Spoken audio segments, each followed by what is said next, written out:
할렐루야. 예. 오늘은 지난번 설교 때 좋은 운으로 잘 살고 싶다면 반드시 알면 좋은 운을 부르는 3대 법칙, 오늘 두 번째 시간을 하도록 하겠습니다. 예.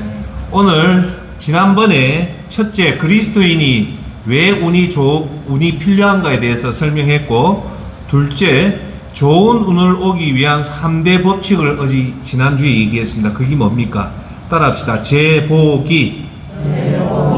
죄 짓지 않고 하나님 앞에 믿음을 보이고, 하나님을 기쁘게 하는 제복인데, 죄 짓지 말자는 지난주에 했고, 오늘은 두 번째 법칙과 세 번째 법칙을 하겠습니다. 두 번째 법칙은 우리가 좋은 운을 받기 위해서 두 번째 해야 될 것은 뭐냐? 하나님에게 믿음 보이는 겁니다. 세 번째 법칙은 하나님을 기쁘게 하면 우리에게 좋은 운이 옵니다. 할렐루야. 이 세 법칙을 실천하면 지금처럼 모두 다 죽을 정도로 힘든 시기에 역전하는 인생을 살게 됩니다. 할렐루야. 오늘 설교 주제는 핵심 세 가지를 말씀드린데, 이 법칙 하나님 믿음 보이기 위해서 핵심 1, 핵심 2, 핵심 3을 하는데, 오늘 요 세 가지만 딱 기억하십시오. 핵심 1은 뭐냐? 예배입니다. 예배인데, 오늘 이 예배 때 드리고 싶은 새벽 예배 필승론에 대해서 얘기를 드리겠습니다. 두 번째, 핵심 두 번째는 오늘 뭐냐면 전도에 대해서 얘기를 할 겁니다. 그리고 핵심 세 번째는 구제에 대해서 얘기를 합니다. 다시 한번 정리해 볼까요? 오늘 세 가지 핵심을 얘기하는데, 첫째가 뭐랬습니까? 예배, 새벽 예배 필승론. 두 번째가 전도입니다. 세 번째가 구제입니다. 이 세 가지를 하면 하나님 앞에 예배를 통해서 여러분들이 믿음을 보이시고, 그리고 전도와 구제를 통해서 하나님을 기쁘게 하면 이 힘든 세상에 여러분한테 좋은 운이 와서 이 땅 떠나는 날 때까지 정말 순풍에 정말 좋은 인생을 살게 됩니다. 할렐루야. 아멘.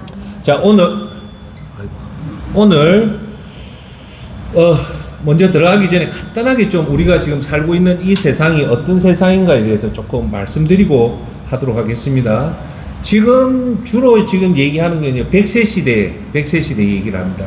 그런데 지금 100세 시대가 이제 와닿은 상황에서 지금 모든 사람들이 하는 말이 뭐냐면, 축복이 아니라 아주 힘들다, 저주로 온다. 그래서 지금 이 우리나라 대한민국을 한마디로 얘기하면 저출산 고령화 사회라고 얘기합니다.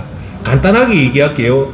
지금 우리나라가 일본보다 장수국가로 누리게 됐던 원인이 뭐냐면, 의료보험이 세계에서 제일 잘 돼 있는데, 여러분 그거 아십니까? 지금 우리나라 건강보험공단의 이 자금도 거의 지금 없어지고 있답니다.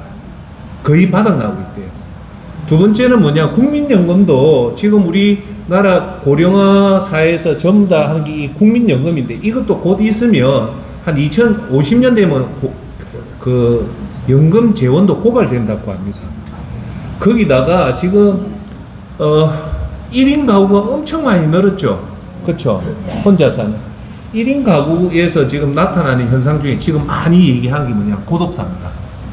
고독사가 뭐냐? 그분이 돌아가셔도 살아있는지 죽었는지 모르고 2주, 3주, 심지어는 1년이 지났어도 그 시체를 못 찾는 고독사가 엄청나게 지금 우리 주위에 많이 와 있다고 합니다. 제가 잠시 이 고독사를 보니까, 고독사가 죽는 원인이 뭐냐면요, 혼자 사는 사람이 다 죽어요. 배우자가 있는 사람은 절대 고독사가 안 돼요. 그런데 대부분 공통점이 뭐냐면 술 드시고 고독사예요. 거의 다 술 드시고 고독사입니다. 그래서 그 죽은 분의 집을 취하러 가보면 10명 중에 9명은 소주병이 거기 있더라고요. 네. 이게 뭐냐면, 지금 이마트가 쿠팡한테 이 매출이 역전된 게 뭐냐면, 90년대 때는 이마트는 대가족이 있을 때 이마트가 됐지만, 지금 전부 다 1인 가족이다 보니까 이마트가 안 된대요. 그게 다 쿠팡으로 지금 안 넘어가는 게 뭐냐? 지금 이 사회가 1인 세대로 급격하게 지금 변하고 있다는 거거든요. 그 1인 세대에서 자기가 경제적으로 어렵고 지병이 있으면 그걸 돌봐주는 사람이 없답니다. 그리고 이번에 제가 보니까 가족도 가족 구성원도 살 때 서로가 서로를 잘 돌보고 했을 때야만이 가족의 그 구성원의 끈끈한 정을 이루는 건데, 부모나 자식 간의 그 가족의 역할을 서로가 못하면 가족이 아니라 남보다 더한 경우가 엄청 많더라고요. 그래서 가족이라고 다 가족이 아닌 거예요. 부모는 자식을 잘 건사하고 자식은 그 부모를 잘 따를 때야만이 그 가족으로서 제 기능을 발휘하는 거지, 자기 마음대로 살다가는 이 가족도 해체하는 현상이 나타나는 겁니다. 그리고 인생을 우리가 이 경쟁 심한 데서 성공을 해도 그 성공이 영원하지 않죠. 그래서 우리가 주로 하는 말이 건불 10년이라고 얘기합니다. 건불 10년이 뭐냐? 이사야서 40장 8절에 이런 말이 나옵니다. 뭐로 나오냐? 풀은 마르고 꽃은 시드나 우리 하나님의 말씀은 영원히 서리라 하라라고 얘기합니다. 즉 어떤 풀도 마르게 돼 있고 꽃은 반드시 떨어지게 돼 있답니다. 그래서 우리가 아무리 잘 살아도 그거는 한 시기가 있다는 거예요. 그래 건불 10년, 어떤 권력도 10년은 못 간다. 그 말은 우리한테 주는 메시지가 뭘까요? 우리가 아무리 잘 살고 행운이 와도 그거는 10년 이상을 버티지 못한다는 겁니다. 자, 그래서 제가 지난주에 얘기 드렸다시피 우리가 이 사는 게 이래 힘든 이유는, 우리가 지금 오늘 4번째 얘기하는데, 우리가 지금 우리가 예배 드리는 거는 영의 세계로 지금 들어가는 거예요. 기독교인의 이 영적인 세계를 알아야 되거든요. 그래서 에베소스에서 우리의 싸움은 눈으로 보이는 사람과의 싸움이 아니라 눈에 보이지 않는 하늘에 있는 악한 영에 대한 싸움이라고 얘기를 하거든요. 그래서 여기 계신 여러분이나 저나 육체적인 눈으로 판단을 하면 안 되고 영적인 눈으로 이 세상을 판단을 해야 됩니다. 할렐루야. 예. 그래서 지난주에 얘기했다시피 우리 삶의 이 힘든 이유가 어디에 있냐? 아담이 선악과를 따먹으려 해서 모든 인류의 죄의 저주가 내려앉았다. 이 죄의 저주를 안 푸는 이상 우리는 수고하고 무거운 짐을 질다가 이 땅을 살다가 떠날 수밖에 없는 겁니다. 그러면 존경하는 여러분, 이 죄의 저주를 어떻게 풀어낼 수 있을까요? 대학교 가서 공부를 한다고 배울 수 있을까요? 아니면 여러분들 노력한다고 될까요? 이 죄의 저주를 풀 수 있는 방법은 딱 하나밖에 없어요. 예수님의 십자가 보혈을 우리가 믿고 우리의 죄를 다 회개하고 예수님을 나의 주인으로 모실 때, 우리 성령님이 들어올 때 그 순간에 우리에게 뻗쳐있는 이 죄의 저주를 다 끊을 수 있단 말입니다. 할렐루야. 우리가 이 땅에 살 수 있는 모든 운을 받을 수 있는 방법은 일단 이 죄의 저주의 사슬을 예수 그리스도 이름으로 끊어야 된다는 겁니다. 할렐루야. 그래서 이걸 모르는 세상 사람은 이 고통받는 세상에서 어떻게 이겨내려 하냐면 그게 성경에 나와 있습니다. 요한일서 2장 16절에 이는 세상에 있는 모든 것이 육신의 정욕과 안목의 정욕과 이생의 자랑이니 다 아버지께로부터 온 것이 아니요 세상으로부터 온 것이라고 얘기합니다. 우리가 이 죄의 저주에 너무 힘들 때 이 세상 사람 3가지로 이걸 풀어내요. 첫째가 뭐냐? 육신의 정욕. 두 번째, 보는 안목의 정욕. 세 번째, 이생의 자랑으로 이 죄된 세상을 이겨내려고 하는 겁니다. 그런데 여러분, 이 죄된 세상에, 이 힘든 세상을 푸는 것은 육신의 정욕, 안목의 정욕, 이생의 자랑으로는 절대 안 됩니다. 믿죠? 이렇게 살면 악순환에 빠지는 거예요. 그래서 제가 여러분한테 말씀드리고 싶은 거는 이 세상에 지금 웃고 사는 사람이 거의 없어요. 두 번째, 참 사는 게 절박해요. 그래, 바둑 두면 용어에 아생연후살타라는 말이 있어요. 그게 뭐냐? 아생, 내가 일단 살아야만이 살타, 남의 집을 공격한다는 것이 우리 지금 대한민국 살아가는 우리들한테 화두가 일단 내가 살아야 된다는 겁니다. 예. 그래서 이렇게 절박한 이 시기에 이걸 강 건너 불구경 하다가는 혹하며 갑니다. 제가 두 번째 주에 여러분한테 얘기했는데 좀 오해하지 말고 들으세요. 이 표현이 나는 너무 좋아서 하는 거예요. 이걸 강 건너 불구경 하듯이 그냥 대충 하면요, 운명학자가 얘기했다시피 골로 갑니다. 골로 가요. 그런데 이 골로 가봐야만이 이게 얼마나 무서운지 아는데 이때 큰 피해가 오고 나면 때를 놓친 거예요. 그래서 오늘 여기 계신 저와 여러분들은 미리 잘 대비를 하기 위해서 이 설교의 주제가 뭡니까? 이 힘든 인생을 내 힘으로 사는 것이 아니라 하나님 주시는 좋은 운을 받아가 살면 순풍에 다 딸듯이 편안하게 살 수 있다는 겁니다. 할렐루야. 예. 여러분 잘 아시는 지금 초고령화 사회의 김영석 교수가 올해 105세입니다. 제가 올해 만 나이로 60인데 제가 앞으로 목표가 85세까지는 하나님 일을 하자고 지금 각오를 해. 그 원년인데 지금으로 치면 25년이 남았어요. 25년을 생각하니까 절대 긴 세월이 아닌 거예요. 자, 지금 만으로 60이면 25년 전이면 언제냐? 내가 35이에요. 35세 25년을 살아서 지금 60세가 왔는데 앞으로 25년을 더 살 걸 생각하니까 여러분한테 표현을 하면 까마득합니다. 이 25년을 어떻게 살아야 될지 사실은 좀 까마득하고요. 더더욱더나 하나 더 얘기하면 김영석 교수가 105세잖아요. 제가 그러면 25년 후에 살면 85세 아닙니까?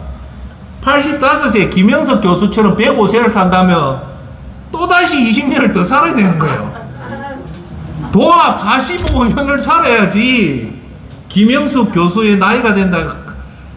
제가 여러분한테 말씀드린 거는 기분 좋다는 생각보다는 아이고 이거 어째 살아야 되노? 한숨부터 도는 거예요. 예. 지절로 지나가요. 예. 그래서 이 김영석 교수 말씀을 하면서 제가 느끼는 게 뭐냐면 사도 바울 선생이 인생의 마지막 끝에 와서 자기 인생을 성기 디모데 후서예요. 사도 바울이 총 13권을 사는데 그 13번째 마지막 책이 디모데 후서입니다. 디모데 후서 4장 7절에 자기가 우리한테 주는 이 그리스도인이 이 땅에 살면서 세 가지가 있습니다. 그게 뭐냐?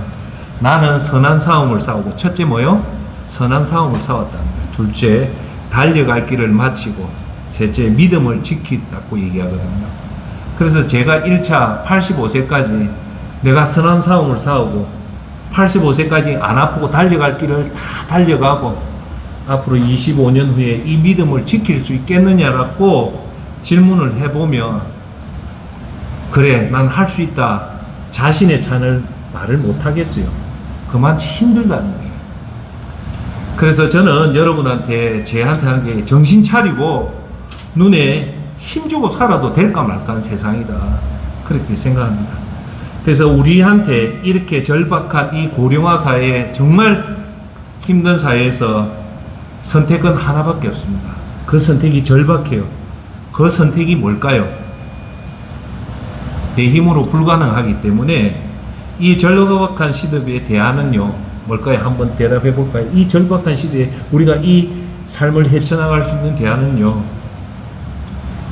하나님뿐입니다. 할렐루야. 답은 믿음뿐입니다. 할렐루야. 앞으로 남아있는 이 삶을 그래도 내가 잘 버티고 선한 싸움을 싸우고 내가 달려갈 길을 다 달리고 믿음을 지킬 수 있는 것은 하나님이 저에게 운을 주시면 나는 살아갈 수 있단 말입니다. 할렐루야. 그것이 우리가 영적 눈으로 봐야 돼요. 우리가 앞으로 닥쳐있는 이 25년, 쉽게 45년을 어떤 학자는 30억이 있어야 된다, 50억이 있어야 된다는데 저는 사실 그 돈이 없어요. 그래서 어떻게 살아야 될까 하지만 나는 자신이 있어요. 뭡니까? 하나님 주시는 운이 내 삶에 오면 지금까지 하나님 나를 지켜주었듯이 앞으로도 충분히 지켜줄 거라고 저는 확신합니다. 할렐루야. 그래서 이 답은 믿음뿐이고 하나님 운을 오기 위해서는 오늘 새벽 예배를 나가고 하나님 가장 기뻐하는 전도를 하고 하나님 말씀하신 대로 구제를 하면 하나님이 내 삶에 우리도 모르게 하나님 운이 임하면 다른 사람들은 다 힘들다 하지만 하나님 그런 사람 앞에 각별히 좋은 운을 주시기 때문에 힘들지 않고 살아갈 수 있다는 겁니다. 할렐루야. 그래 우리 삶이 아무리 힘들고 어렵더라도 따라합시다. 하나님 앞에 예배드리고 죽어가는 영혼을 전도하고 가난한 자를 돕자. 존경하는 여러분, 오늘 이 세 가지 말은 꼭 가슴에 새겨서 내 삶이 힘들고 어려울 때마다 이 세 가지를 꼭 점검을 하십시오. 첫 번째 뭐요? 매일 예배. 두 번째 전도. 세 번째 구제. 그러면 여러분 팔자가 완전히 고쳐집니다. 왜? 그것이 하나님이 제일 기뻐하는 거기 때문에 돈을 잡지 말고 이 세 가지만 꼭 잡고 있으면 우리 삶에 그 여러분 사주팔자 간상대가 여러분 어떻게 이런 조운이 왔냐, 이런 대운이 어디서 왔습니까? 하나님 분명히 얘기합니다. 오늘 그걸 꼭 쥐고 이 험난한 세상 고령화 사회, 이 대한민국이 정말 힘든 사회에서도 하나님 믿음을 보이고 하나님 기쁘게 하면 하나님 우리를 지켜줍니다. 자, 오늘 이 법칙의 첫 번째 예배에 대해서 말씀드릴게요. 오늘 우리가 하나님 앞에 믿음을 보이는 것 중에 제일 첫 번째가 뭐냐? 따라합시다. 예배다. 예배를 드리는 것은 하나님 앞에 여러분 믿음을 보이는 겁니다. 할렐루야. 네. 자, 여러분 오늘 지난주하고 계속하는 게 좋은 운을 받자는 거잖아요. 좋은 운을 받으려면 먼저 우선순위를 알아야 돼요. 그게 뭐냐? 센터장이 여러분한테 예배를 매일 새벽 예배를 드리고 전도하고 구제를 하라는 것은 우선 이거부터 하고 그리고 여러분 일을 하시라는 거예요. 그게 우선순위예요. 먼저 하나님 앞에 예배 드리고 하나님 앞에 전도하고 하나님 앞에 구제를 하고 나서 여러분 할 일을 하면 하나님 여러분 삶에 운을 주시가지고 큰 대운이 온단 말입니다. 할렐루야. 자, 1번 오늘 첫 번째 하나님 믿음 보이는 것은 예배인데 오늘 여러분한테 강조할 것은 뭐냐? 새벽 예배 필승론입니다. 할렐루야. 제가 여러분한테 꼭 얘기하잖아요. 새벽 예배를 매일 나가라고. 오늘 그 얘기를 하겠습니다. 혹시나 여러분 하는 일마다 잘 안 되고 힘들고 어려워서 내 인생이 와 이랬나 한탄하는 사람이 있습니다. 혹시 그런 분이 가끔씩 저한테 와서 선배님 어떻게 하면 내가 조금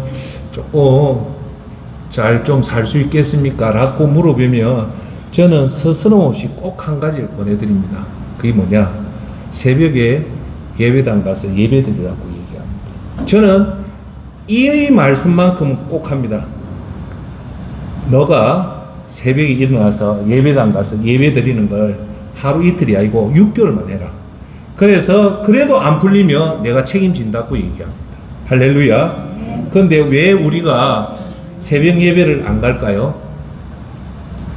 뭐 많은 이유가 있지만 한마디로 하면요, 자기 자신의 절박함을 몰라서 그래요. 자기한테 절박함이 오면요, 새벽 예배가 아니라 우예배라도 나가게 되어 있습니다. 할렐루야. 자, 여러분 예배 드리는 것으로 하나님께 믿음을 보이면요, 하나님 반드시 여러분에게 뭘 주냐면 상을 줍니다. 믿으십시오. 할렐루야. 그래서 그 말이 히브리서 11장 6절에 나옵니다. 믿음이 없이는 하나님을 기쁘게 할 수 없습니다. 하나님을 기쁘게 하는 건 뭘까요? 큰 소리로. 믿음입니다. 믿음이 하나님을 제일 기쁘게 하는 것이 믿음이에요. 자, 두 번째, 그러므로 하나님 앞에 나아가는 자는, 예배에 나아가는 자는 하나님이 계신 것과 하나님은 그분을 간절히 찾는 사람들에게 상 주시는 이심을 믿어야 합니다. 할렐루야. 오늘도 여러분 이 예배에 참석하면 여기에 반드시 하나님 계신 것을 반드시 믿고, 그리고 하나님 반드시 오늘 예배에 참석한 자한테 뭘 준다고요? 상을 반드시 줍니다. 할렐루야. 예. 자, 그러면 하나님이 우리를 인간을 창조한 목적이 어디에 나오냐면 이사야서 43장 21절에 이 말이 나옵니다. 이들은 내가 나를 위하여 지은 백성이다. 그들이 나를 찬양할 것이다. 하나님이 여러분을 창조한 목적은 뭐냐? 여러분들이 하나님 앞에 찬양하기 위해서 하나님 여러분을 창조한 겁니다. 할렐루야. 이사야서 42장 8절, 나는 여호와다. 그것이 내 이름이다. 나는 내가 받을 영광을 다른 이에게 주지 않고 내가 받을 찬송을 우상들에게 주지 않겠다라고 얘기해요. 자, 여기 오신 여러분들은 우상한테 찬송을 부르는 것이 아니라 하나님 앞에 찬송을 부르는 겁니다. 할렐루야. 에베소서 1장 6절에 하나님 은혜의 영광을 찬미하기 위한 우리에게 거저 주신 하나님의 은혜라는 말인 거예요. 하나님 영광을 찬미하기 위해서 우리가 만들어졌다는 거예요. 자, 존경하는 여러분, 하나님 우리를 창조한 최고의 목적은 뭐냐? 찬양, 예배드리기 위해서 여러분들을 찬양한 겁니다. 할렐루야. 그렇기 때문에 히브리서 11장 6절에 뭐라고 합니다. 하나님 앞에 나오는 자 반드시 뭐요? 하나님 계신 것과 여러분처럼 오늘 하나님 찾는 자에게 뭘 준다고요? 상을 준다는 말, 다른 말로 하면 여러분한테 운을 주겠다는 겁니다. 은혜를 주겠다는 겁니다. 할렐루야. 그걸 꼭 믿으십시오. 자, 그렇게 하려면 제일 좋은 방법은 매일 예배당 가서 예배 드리는 겁니다. 따라합시다. 매일 예배당 가서 예배 드리기. 다시 한 번 더 존경하는 여러분께 말씀드릴게요. 여러분이 매일 예배당 가서 예배 드린데도 내 팔자가 나쁘다는 사람이 있으면 저한테 오면 제가 다 책임질게요. 단 1년 동안 한번 해보십시오. 네. 구원받은 자로서 예배 드리는 것은 어찌 보면 당연합니다. 그죠? 예수님이 나를 위해서 십자가에 돌아가신 그 은혜를 생각하며 우리가 하루에 한번 이 예배 드리는 게 결코 어려운 건 아닙니다. 할렐루야. 우리가 주일에 한번 예배 드리는 것은 100점 중에 20점도 안 돼요. 여러분 그걸 아셔야 돼요. 나는 주일날 예배 한번 드렸다, 잘 드렸다. 그거는 예배 드린 게 아닙니다. 진짜 100점에 100점 만점은 365일 360번 예배 드리는 것이 제일 좋은 거예요. 할렐루야. 제 주위에도 하루도 한 번도 안 빠지고 예배 드리는 사람이 있습니다. 그러면 그 사람한테는 엄청난 운이 옵니다. 할렐루야. 그래서 오늘 제가 여러분한테 말씀드리는 거는 새벽 예배는요, 조기 조침을 해야 돼요. 새벽에 예배 가려면 무조건 10시 안에 다 자야 돼요. 그 말은 절제거든요. 여러분, 절제하는 자에게는 반드시 운이 옵니다. 무분별하게 사는 사람한테는 복이 안 오지만 자기 삶에 저녁에 절제하고 새벽에 일어나서 하나님 앞에 나가는 자한테 반드시 하나님 좋은 운이 오는데요. 자, 이렇게 여러분 하루의 첫 시간을 예배당에서 예배 드리면요, 여러분한테 최고의 운이 옵니다. 예. 자, 이 최고의 운은요, 첫째, 새벽의 기운은요, 인간 기운 중에 최고의 기운이 이 새벽 기운입니다. 왜냐하면 거기다가 이 새벽 기운에 하나님 예배로 여러분한테 예배당에 가면요, 새벽의 운과 하나님 예배드린 상이 같이 뭉치면 이 정폭이 돼서 엄청난 운이 온다는 겁니다. 할렐루야. 제가 지금까지 새벽을 깨우는 사람 치고 단명한 사람이 단 한 명도 없어요. 예. 거기다 새벽에 예배당에 가서 믿음 모이면요, 최상입니다. 최상. 네. 그러면 여러분, 왜 새벽일까요? 왜 여러분한테 새벽을 깨우랄까요? 새벽은요, 어둠에서 빛으로 넘어가는 전환의 시기가 새벽입니다. 어둠에서 빛으로 바뀌는 시기가 언제입니까? 오전입니까? 오후입니까? 밤입니까? 아니면 새벽입니까? 새벽입니다. 예수님은 뭘로 오셨습니까? 빛으로 왔죠. 이 어둠에서 빛으로 바뀐다는 것은 죽음에서 생명으로 바뀌고 죄악에서 예수님으로 바뀌는 위대한 시간이 이 새벽이라는 겁니다. 할렐루야.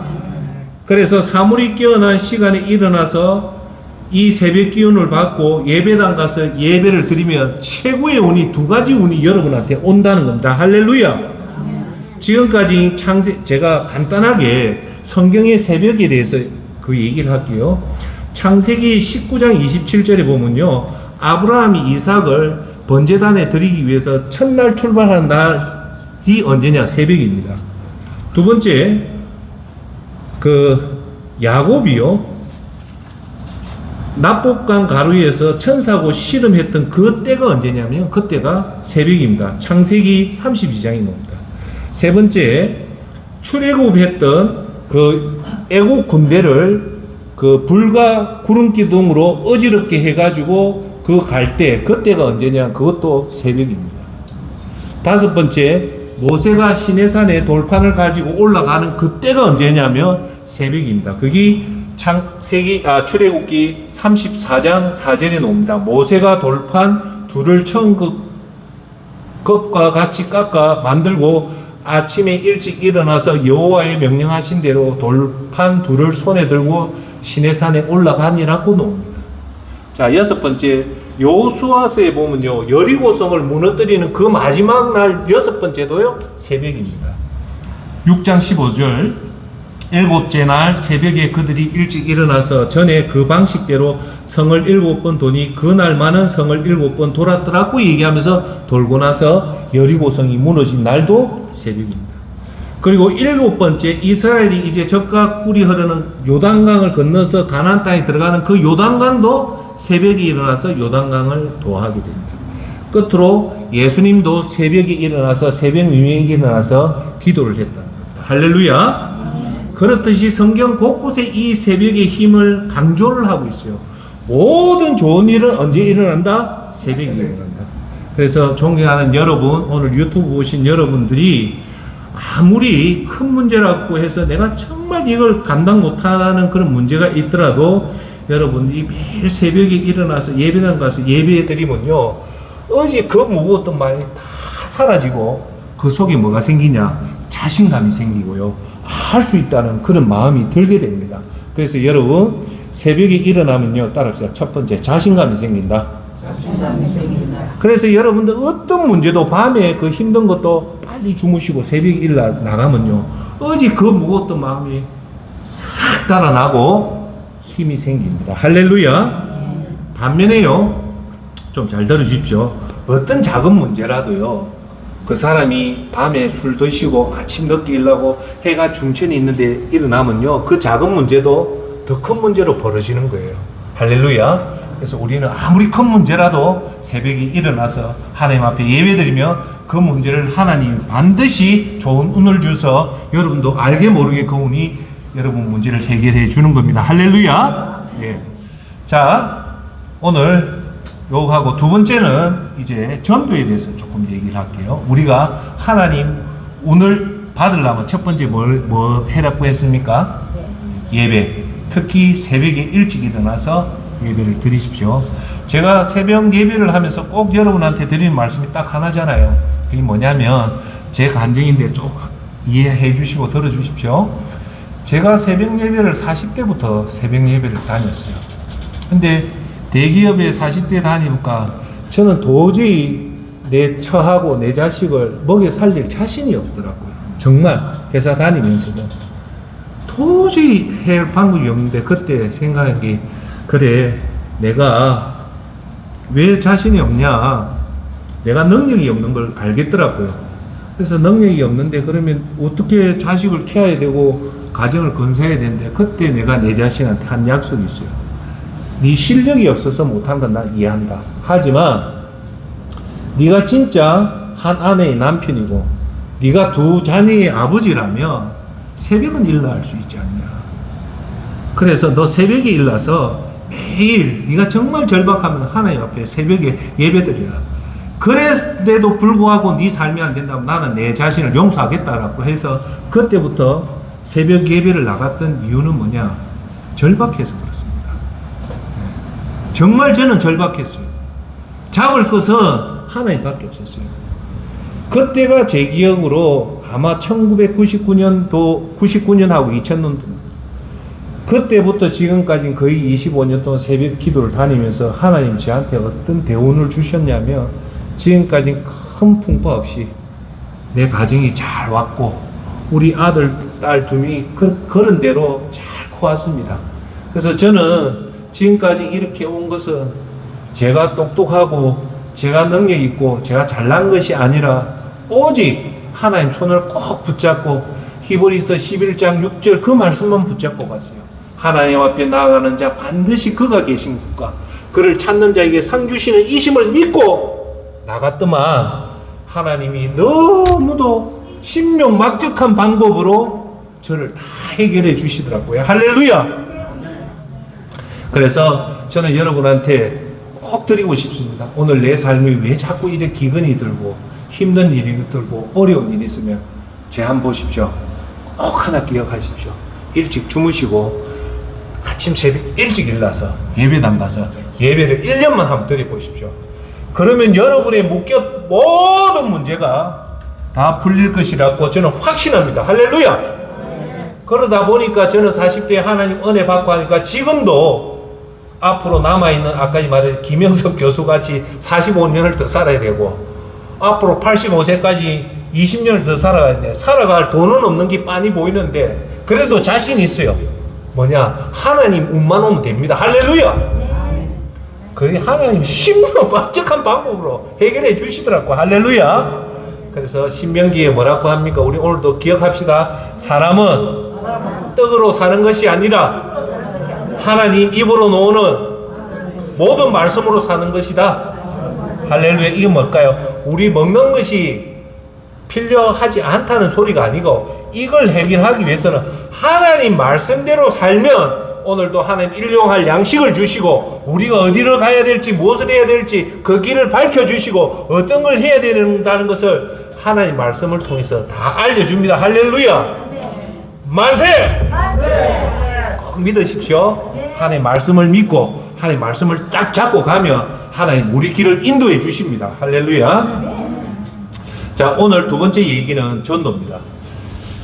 자, 하나님을 기쁘게 하기 제3법칙에 하나님 기쁘게 하기 위해서 제2의 핵심은 뭐냐 따라합시다. 전도. 예.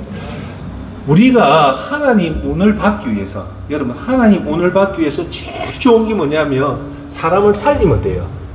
그게 사랑입니다. 죄송합니다. 사랑입니다. 그런데 하나님을 알지 못하는 점쟁이들이 제가 얘기했죠. 애가 불치병에 걸리고 너무 우환이 낀 집에서는 유명한 점쟁이가 딱 해요. 적선을 해라.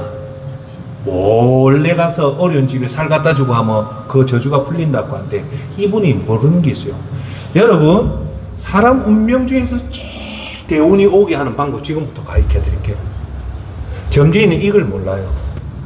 가난한 자를 돕는 이 그 선행도 엄청난 복이 와요. 여러분한테 좋은 운이 와요. 사람을 살리는 게. 이거보다 더 몇백 배, 수천 배가 더 있는 게 있어요. 그게 뭔가 합니까? 그게 점쟁이는 그걸 몰라요. 근데 우리 영적인 눈으로 보면 있어요. 그게 뭐냐? 전도입니다. 사람을 살리는 전도가 이 세상에서 여러분 운을 최고로 바꿀 수 있는 단 하나를 권해라면 어려운 자를 돕는 것보다 더 큰 힘이 뭐냐? 전도입니다. 전도. 할렐루야. 전도는 뭘까요? 죽어가는 영혼을 구원을 시키는 일이기 때문에 이거는 예수님이 하신 일이 여러분이 하시는 일이란 말입니다. 할렐루야. 예수님이 했던 일을 여러분들 하기 때문에 이 일은 어마어마한 겁니다. 할렐루야. 전도를요, 여러분, 우리가 전도는 사실은 뭐냐면 영혼을 구원하는 거예요. 영혼 구원하는 게 뭡니까? 지옥 갈 사람을 지옥문을 막고 천국으로 인도하는 거예요. 영혼 구원하는 전도는요, 하나님의 기쁨을 이룹니다. 전도를 하면요, 하나님의 기쁨을 이루는데, 여러분, 누가복음 15장 7절에 이런 말이 나옵니다. 죄인 하나가 회개하면 하늘에서는 회개할 것 없는 의인 99을 인하여 기뻐하는 것보다 더하리라고 얘기합니다. 이 땅에 죄인이 회개해서 구원을 받으면 하늘에 있는 99명의 의인보다 더 기쁘다는 거예요. 그만큼 이 땅에 한 영혼이 구원받는 것이 하나님의 기쁨에 동참하는 하나님의 뜻을 이루는 방법이 전도입니다. 할렐루야. 그걸 누가 했습니까? 바로 예수님이 했다 아닙니까? 그 예수님을 한 일을 사주팔자 점쟁이는 전혀 모르지만 우리 영적에 있는 여러분들한테 최고의 복은 뭐냐? 영혼을 살리는 전도입니다. 할렐루야. 진짜 운명을 바꾸는 사람은요, 영적 힘이 가장 강한 것은 예수 그리스도 복음을 전하는 사람입니다. 할렐루야. 이 사람에게 하나님은 수천 대의 복을 허락하는 것이 출애굽기 20장 6절에 나옵니다. 따라합시다. 나를 사랑하고 내 계명을 지키는 자에게 천대까지 은혜를 베푸느니라. 전도는요, 하나님을 사랑하고 하나님 계명을 지키는 대표적인 게 뭐냐? 전도이기 때문에 이 자에게는 반드시 천대의 은혜를 준다. 쉽게 말해 여러분이 모르는 운이 여러분한테 온단 말입니다. 할렐루야. 왜 운이 중요하냐면 우리 힘으로 100의 힘을 해도 10이라는 성과를 못 내지만 하나님 운이 오면 우리가 10가지 일을 해도 그 성과는 100이 나타난단 말입니다. 할렐루야. 그래서 우리 눈으로 보면 우리가 우리 힘으로 사는 것 같지만 사실은 누가 사는 겁니까? 하나님이 살게 해주는 겁니다. 할렐루야. 여러분 꼭 기억하십시오. 인간의 생사화복은 우리의 노력이 있는 것이 아니라 누구 손에 달려 있습니까? 하나님 손에 달려 있죠. 그러니까 우리가 하나님 앞에 믿음을 보이고 하나님을 기쁘게 하면 하나님이 우리에게 운을 주신단 말입니다. 할렐루야. 그 운이 우리 눈에 안 보일 뿐이지 우리 운을 이끌어 나간단 말입니다. 할렐루야. 전도가 왜 대단하냐면요. 첫째, 그 전도받은 사람이 개인이 살고요. 그 산 사람이 그 가정을 살리고요. 그 사람이 형제를 살리고요. 심지어는 이웃을 살리고 더 넓게는 조국을 살리는 가장 귀한 일이기 때문입니다. 영혼을 구원시키는 전도는 남을 살리고 자식을 살리고 가정을 살리는 그 파급 효과가 엄청나기 때문입니다. 할렐루야. 여러분 수가성에 있는 여인이 예수님을 만나서 그 예수님이 구세주를 알고 나서 그 마을에 돌아가서 뭐라 합니까? 전도하죠. 그죠? 그러니까 여러분 정말로 여러분들이 예수님을 제대로 믿으면요 가만히 있으래도 가만히 있을 수가 없어요. 미치 뭐처럼 가서 그렇게 전하게 돼 있어요. 그 파급 효과가 엄청나기 때문에 그런 겁니다. 혹시나 여러분 나는 왜 이래 내 전도에 대한 열정이 없냐 하면 여러분 전도가 얼마나 귀한 이 세상에서 가장 귀한 것은 구원이고 구원 다음으로 귀한 것은 예수님 안 믿고 지옥 가는 그 저주받은 영혼을 예수 그리스도 십자가 보혈로 그 저주를 풀어서 그 사람과 그 가족과 그 자식과 그 가문이 복을 받게 하는 것이 전도기 때문에 꼭 하시길 바랍니다. 할렐루야. 로마서 10장 15절 아름답다다 좋은 소식을 전하는 자의 발이여 한과 같으라고 합니다. 이 전도는. 자 여기서 하나만 더 얘기하고 할게요. 전도하고요 그 영혼 구원은 틀립니다. 전도는 그냥 여러분들이 예수님을 바르게 전하면 돼요. 그런데 제가 오늘 선생님 붙잡고 영적 기도 시키기까지는 그건 전도 영역이 아니에요. 무슨 말인가 알겠죠? 전도는 그냥 예수님 복음만 그대로 전해주기만 해도 하나님은 그걸 복 준단 말입니다. 할렐루야. 그 나머지 떨어진 씨앗은 누가 키웁니까? 예수님이 키워줘. 그러니까 여러분 부담 갖지 말고 그 사람 앞에 예수님만 제대로 복음을 꼭 전하시길 바랍니다. 부담 갖지 마시고 씨 뿌리는 자처럼 계속 예수님 복음만 전하면 그 추수는 누가 합니까? 예수님이 다 하기 때문에 그렇습니다. 할렐루야. 이제 구제의 세 번째 하나님 기쁘게 하는 건 전도고 세 번째 끝으로는 구제입니다. 자 여러분 구제는 이걸 꼭 명심하면 좋겠습니다. 남을 도우면 자신 운명도 바뀝니다. 다시 한 번 더 얘기할게요. 남을 도우면 자신 운명도 바뀝니다. 할렐루야. 예. 그만큼 구제는 영적으로 엄청난 힘을 가집니다. 왜? 이 구제가 바로 사랑의 대표적인 에너지거든요. 예. 하나님 모르는 점쟁이들이 적선으로 운명을 바꾼다는 것이 뭐냐면 이 구제입니다. 구제 활동이 얼마나 대단하냐면요. 여러분 성경이 66권이잖아요. 그래요 안 그래요? 네. 자 그러면 제가 질문을 할게요. 이 구제가 얼마나 여러분 운명을 바꾸는 힘이냐. 네. 성경이에요. 우리는 피조물이고 하나님 창조주죠. 맞습니까 안 맞습니까? 네, 맞습니다. 성경 여러분 찾아보시면 피조물 인간이 창조주 하나님께 빌려주는 사건이 하나 나와요. 이해됩니까? 인간이 하나님 앞에 가까이 가지 못하는 인간이 하나님한테 빌려주는 게 있단 말입니다. 그게 딱 한 군데 나와요. 잠언서 19장 17절 잘 기억하십시오. 가난한 자를 불쌍히 여기는 것은 여호와께 구워드리는 것이니 그의 선행을 그에게 갚아주리라고 합니다. 이 말은 뭐냐? 여러분들이 가난한 자를 도와주는 것은 하나님께 빌려주는 거라는 거예요. 하나님이 여러분한테 빌려서 받기 때문에 반드시 그걸 갚아준다는 겁니다. 할렐루야. 여러분 선행만큼은 우리 인간이 하나님 앞에 구워줄 수 있는 게 단 하나도 없는데 왜? 우리는 피조물이잖아요. 피조물이 어떻게 창조주한테 빌려줄 수 있어요? 그런데 그 빌려줄 수 있는 게 딱 하나다. 뭐냐? 가난한 자를 도와주면 하나님한테 그걸 구워주는 거기 때문에 하나님은 반드시 여러분들에게 준다는 겁니다. 보상을 해준다. 그 보상이 뭡니까? 운이라는 거예요. 운. 할렐루야. 자, 그래서 대단한 영적 힘을 여러분 가지고 싶다면 힘들어하는 사람을 도우면 여러분 운명이 바뀝니다.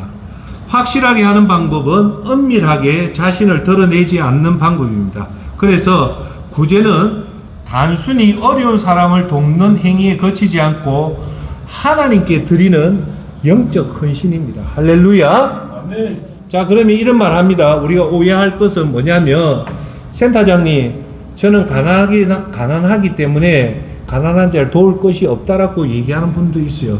그런데 구제는 꼭 물질로 돕는 것이 구제는 아닙니다. 그 사람을 위해서 기도해 주는 것도 구제고, 그 사람한테 점쟁이가 그 말 합니다.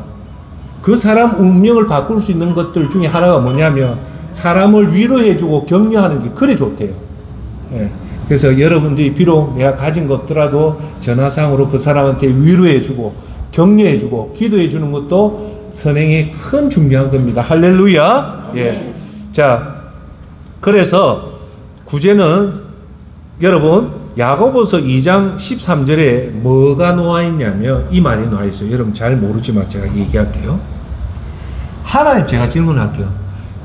여기 계신 여러분도 그렇지만 하나님 심판대에 설 때 두려울까요? 안 두려울까요? 두렵죠. 여기 계신 여러분도 두렵는데 예수님 안 믿는 사람 얼마나 두려울까요? 두렵죠. 그런데요, 놀랍게도 야고보서 2장 13절에 뭐라 놓냐? 하나님 심판대에 두려움 없이 설 수 있는 방법이 성경이 나와요. 그게 뭐냐? 야고보서 2장 13절에 심판대에 설 때 두렵지 않게 서고 싶다면 이 말씀을 기억하고 실천하십시오. 다른 사람들에게 자비를 베푸십시오. 그렇지 않으면 하나님께서 여러분을 심판하실 때 여러분에게도 자비를 베푸시 않으실 것입니다. 자비를 베풀었던 자는 후에 아무 두려움 없이 심판날을 맞이하게 될 것입니다. 라고 나와요. 여기서 말은 뭐냐? 다른 사람에게 자비를 베풀며 여러분들이 선행을 하면 하나님 심판대 앞에 두렵지 않다는 겁니다. 할렐루야. 그래, 미리 여러분 꾸준하게 어려운 사람들을 그렇게 물질적이든 기도든 격려든 위로든 해서 그 사람을 돕게 하면 여러분이 하나님 앞에 설 때 두려움 없이 잘했다 칭찬받는 여러분이 되길 바랍니다. 예. 여러분 고린도후서 4장 18절에 이런 말이 나옵니다. 우리는 보이는 것을 바라보는 것이 아니라 보이지 않는 것을 바라봅니다. 보이는 것은 잠깐이지만 보이지 않는 것은 영원하기 때문이라고 얘기합니다. 여기서 오늘 고린도후서 4장 18절의 얘기는 뭐냐면 진짜 지혜로운 사람은 눈에 보이는 육적인 세계를 보는 것이 아니라 육의 세계를 지배하는 보이지 않는 것을 바라본다는 겁니다. 그게 뭘까요? 믿음입니다. 할렐루야. 그래서 우리는 이 믿음이 뭐냐? 하나님 앞에 오늘 말씀했다시피 하나님 앞에 여러분 새벽 예배로 하나님 앞에 믿음 보이고 여러분 죽어가는 영혼을 구하는 전도를 하고 그리고 가난한 자 힘든 자를 도우면 그 선행을 하면 여러분에게 뭐가 오냐? 좋은 운이 온다는 겁니다. 할렐루야. 이제 결론을 맺겠습니다. 여러분 오늘 제가 드리는 세 사람을 성경 인물을 얘기할게요. 애굽 총리가 됐던 요셉, 형들에게 모함을 받아서 죽음 직전에 갔다가 역전해서 요셉, 그리고 에스더, 그리고 룻, 요 세 사람을 얘기할게요. 요셉은 결국은 총리 대신이 됐죠. 근데 요셉이 이 애굽의 총리 대신이 된 게 욥이 노력해서 됐을까요? 아니죠. 그 보이지 않는 하나님 운이 임하니까 요셉은 큰 힘을 안 들이고 애굽의 총리 대신이 되었습니다. 그러면 요셉한테 이 하나님의 운이 왜 왔을까요? 여러분 요셉 창세기 읽어보면 요셉한테 무슨 말이 나오냐면 요셉은 항상 하나님과 함께 했다는 말입니다.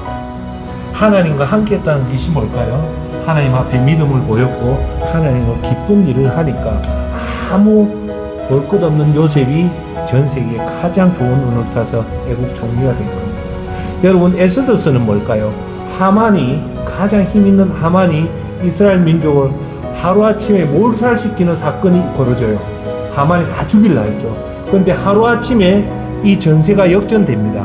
모르드게가 에스더 보고 뭐랍니까? 죽으면 죽으리라 금식하고 아에수에로 왕 앞에 나가서 자기의 그 이스라엘 민족이 죽는 것을 고백함으로 해서 하루아침에 이스라엘이 살아나는 일이 벌어져요. 불임절이죠.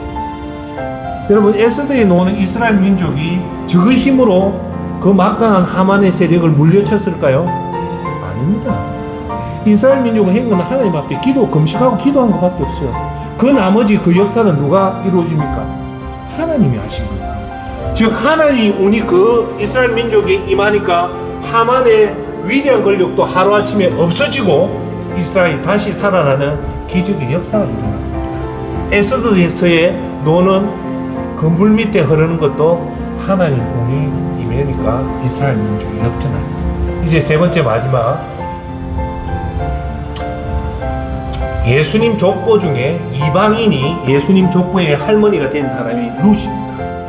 룻이 나오미라는 자기 시엄마를 따라서 이스라엘에 가서 거기서 보아스를 만나서 결혼해서 그 자식이 나오는데 그 자식을 통해서 예수님이라는 위대한 삶이 나와요.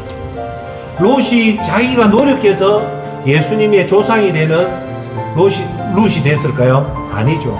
롯은 하나님을 믿는 나오미를 따라서 저도 시어머니와 같이 죽겠습니다 하고 그 믿음을 따라서 이스라엘에 간 그 룻이 하나님이 그 룻을 보고 하나님 그 삶에 운을 주니까 위대한 예수님의 족보에 드는 위대한 여인이 된 겁니다. 할렐루야. 아멘. 오늘 이 세 가지를 통해서 우리가 알 수 있는 것은 인간이 노력한다고 운이 오는 것이 아니라는 겁니다.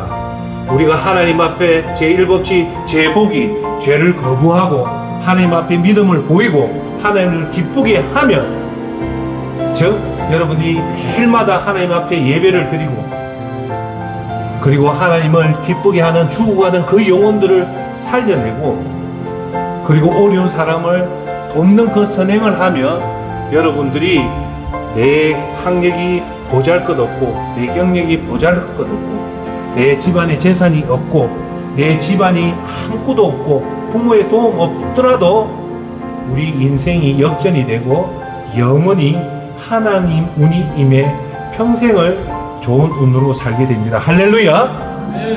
하나님 아버지가 주시는 운을 받는 것은 정확히 알고 정확히 하나님 운을 받는 것을 이제 지금 계속 얘기했죠. 정확히 안다. 뭐냐?